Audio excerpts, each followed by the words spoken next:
If you've been in the self-improvement space for as long as I have, you're probably not just chasing success, you're chasing self-mastery. You want to do something great, to leave a mark that outlives you, maybe, even in the best case scenario, go down in the history books. That's the same fire that moved every great man before us, conquerors, inventors, philosophers, and even though we don't have the empires or the armies, we still have the same power that drove them to immortal glory. And even if you're not trying to be remembered forever, and you still want to live a normal, strong, peaceful life, this still applies. Because without self-mastery, even an ordinary life becomes chaos. But what most people don't understand is that these great men weren't moving on willpower alone. Alexander the Great didn't conquer half the known world because he took cold showers. Newton didn't unlock the laws of motion by reading 5 minutes a day until it became habit. These men were possessed, driven by something deeper than routine or motivation. And that's what I'm going to be showing you guys today. Because if you're anything like me, you've probably watched hundreds of videos promising unlimited discipline, but they all end up saying the same thing.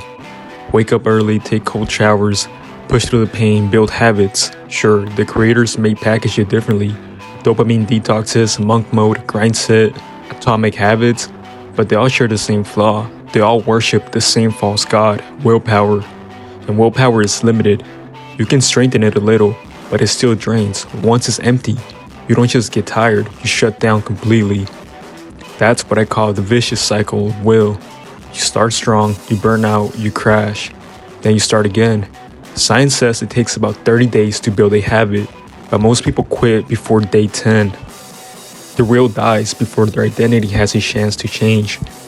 There are outliers, the ones who seem to drive on sheer will alone, but those people were either born aligned or something traumatic happened, something that forced their mind into a kind of toxic harmony. But if you're not one of them, and if you tried everything, the habits, the cold showers, the discipline hacks, and you still can't sustain it, it means you're unaligned.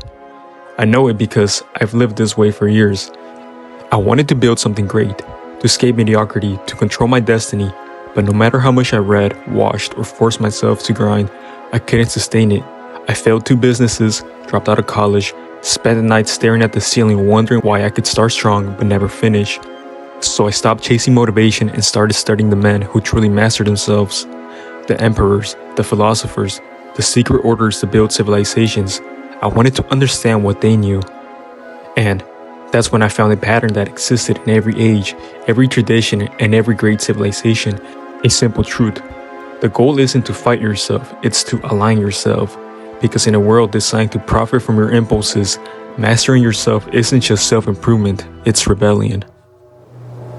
When most people reach the point I once did, burned out, running on fumes, failing to launch anything, they give up. They take up on a nihilistic view of life, believing they're doomed to be mediocre forever. I've seen it happen. Friends who once had fire now walk around with that dead look in their eyes, not because they're weak, but because they've never been taught another way to live life.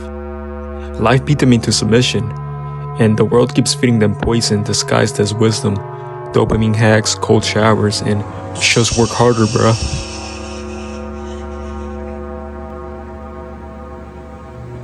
But I refuse to be a victim of circumstance, and I refuse to let that be you either. Because the world doesn't need more men numbing themselves into apathy, it needs more warriors and conquerors fighting the good fight. We can't let nihilism win.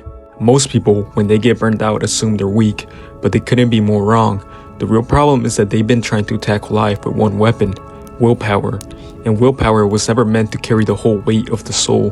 The ancients already understood this. In Greece, Plato described the soul as a chariot pulled by 2 horses, one noble, one wild, both fighting for control. The charioteer represented reason, and the mind's task was to bring them into harmony. But this pattern isn't just in Greek philosophy, but also in Christianity. We have the Trinity, Father, Son, and the Holy Spirit, 3 distinct forces acting as one. Even modern thinkers like Nikola Tesla obsessed over the numbers 369, believing they were the keys to the universe hitting rhythm. The philosopher and scientist Rudolf Steiner described human being as the trinity of thinking, feeling, and willing. The mind, heart, and the will. I didn't invent this idea, but I reinterpreted it. Where Steiner used it for spiritual development, I used it as a blueprint for self-mastery in the modern world, where there is a war being waged for your attention. I call my version the circuit of alignment, a system where you think, feel, and will. A system where your thinking, feeling, and willing don't fight each other, but feed each other. A living circuit of energy running through your body and soul. When those three are aligned, the energy runs clean, effort stops feeling like effort, and life starts to flow. So let's break down each part of the circuit, starting with the one that controls them all, thinking. At the top of the circuit sits thinking because everything begins with a thought. Before you feel anything or act on anything, something sparks in the mind, an image, a word, an idea. Thinking gives you direction. It builds every civilization, every invention, every war, every prayer, but left unaligned, it can easily destroy you. When every moment becomes something that must be analyzed or calculated, you start to drown in your own thoughts. You invent problems that don't exist. You spiral in what ifs. You suffer from things that haven't even happened. Like Seneca said, we suffer more often in imagination than in reality, and neuroscience backs him up. Ian McGilchrist, psychiatrist and neuroscientist, described schizophrenia not as an emotional chaos, but as hyperrationality cut off from reality. In other words, is what happens when thoughts sever itself from reality, when the charioteer cuts off the reins.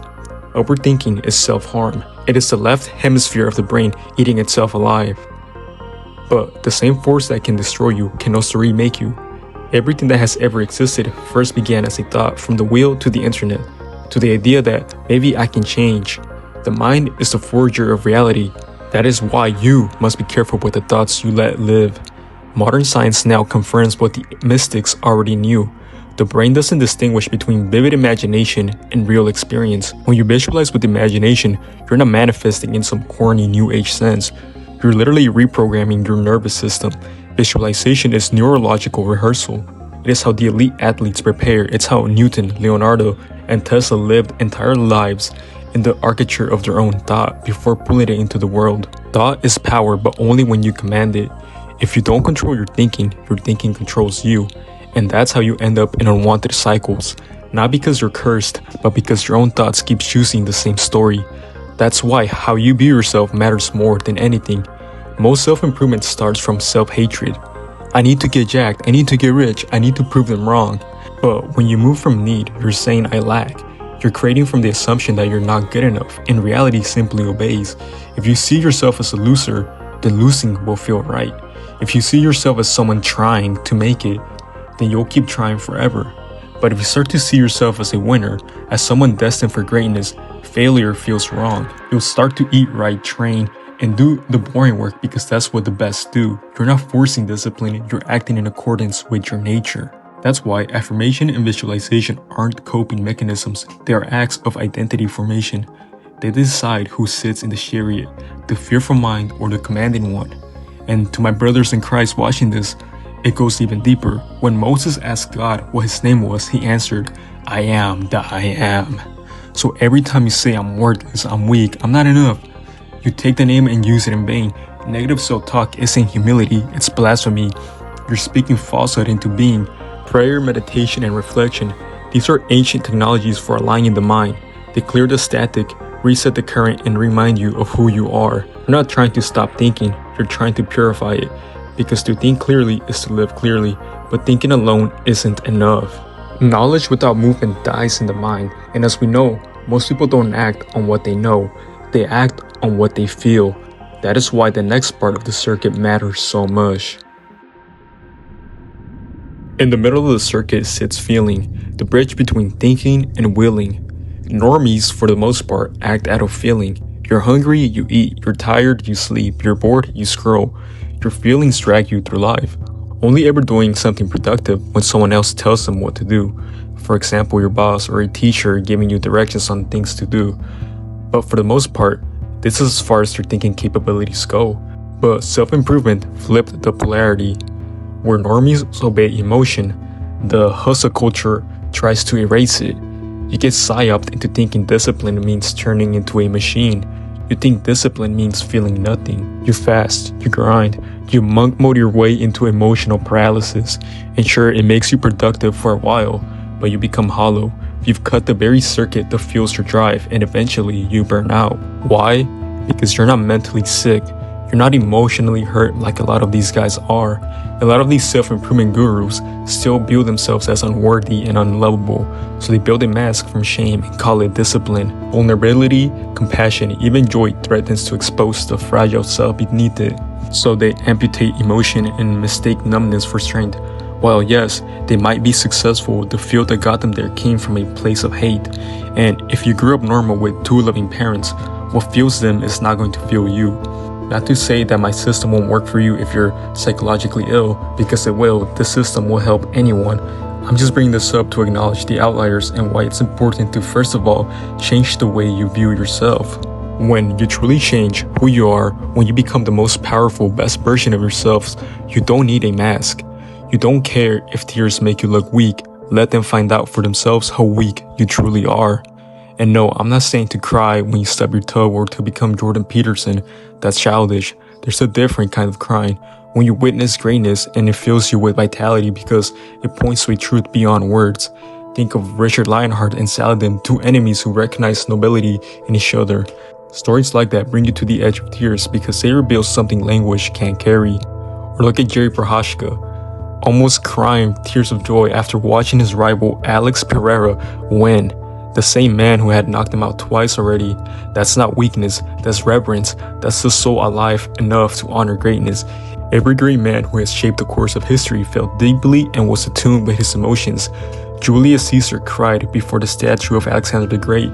Napoleon, who Nietzsche considered the closest thing to the Übermensch, is often associated with the archetype of the sensitive young man, and his favorite novel was Paul et Virginie, the 18th century equivalent of the Notebook. These guys weren't machines, they were men, supermen. Emotions aren't the enemy. Uncontrolled, they consume you, but aligned, they give you unlimited fuel. When your feelings align with your thoughts, effort stops feeling heavy, work becomes play, duty becomes devotion. You perform better, think clearer, and persist longer. That's flow state. Imagine if you loved every aspect of your work, even the boring parts. I'll tell you what, you won't have to chain smoke or take any drugs just to get the work done. So don't suppress your heart, discipline it. Feel everything, but be ruled by nothing. At the base of the circuit sits willing, aka actually taking the action, making your thoughts come to fruition in the real world. It's not the same as willpower, only being similar in the fact that both forces bring thought into reality. However, willpower is forced and pushes back against the feeling part of the circuit, which is why it's limited. But will flows with feeling and thinking in synchronicity without pushing against one another, which is why will outlasts willpower. You're no longer fighting against a part of yourself. However, if the will is disconnected from the thoughts and feelings, it burns wildly all over the place. For example, let's say you have to study for a test, and you know you have to study for this test, but you feel like watching the greatest 7-minute sequence in Joe Rogan history, and somehow you end up scrolling on TikTok instead because even 7 minutes feels too long for your dopamine-fried attention span. You're not lazy, you're just misaligned. Your will isn't gone, it's scattered. You still have the energy, you just burn it in the wrong direction. Some of you guys can still hit 10,000 trophies on Clash Royale, but can't grind 1 hour towards studying. I know this because it happened to me in the past. When Marvel Rivals had just come out, I grinded the game so hard that I hit Grandmaster in the first 3 weeks of playing the game. I put over 100 hours in less than a month, when I knew I needed to be doing something different. And that's what most people don't realize. It's not that your will is gone, it's that it's getting hijacked. Every time you doom scroll, every time you bounce from TikTok to YouTube to Discord, your circuit gets sapped. Your thinking is flooded with absurd voices that aren't even yours. Each clip, each tweet, each notification injects another micro thought. Those thoughts start pulling your emotion in 100 different directions. Now your mind wants to do one thing, your emotion wants another, and your body just freezes. That's why you think of doing something, feel like doing something else, and end up doing neither. The more noise you let in, the weaker your natural alignment becomes. You're not tired, you're overstimulated. You've burned your fuel on static. You will never let your will flow in line with your thoughts and emotion with an overstimulated mind. That is why we pray, meditate, and breathe consciously as much as we can to keep ourselves aligned. So, if you are going to use willpower on something, make sure you use it on yourself. Don't force yourself to study or work. on the business, or whatever you need to do, force yourself to go on a walk, or meditate, or on praying, or on breathing consciously, and then you won't have to force yourself to do what needs to be done. You started this journey chasing discipline, but discipline isn't about punishing yourself, it's about commanding yourself. It's not about control, it's about alignment. The circuit of alignment isn't a trick, it's a law of human nature, the same law that built empires, moved mountains, and shaped saints. Keep your thoughts clean, keep your heart alive, and keep your will strong. In a world that profits from your vices, staying aligned is rebellion. Every prayer, every deep breath, every conscious action is an act of resistance against a world trying to fracture your soul. Because we don't need more people being nihilistic or living with a black pill mindset. We need more people that are faith maxing, never doom.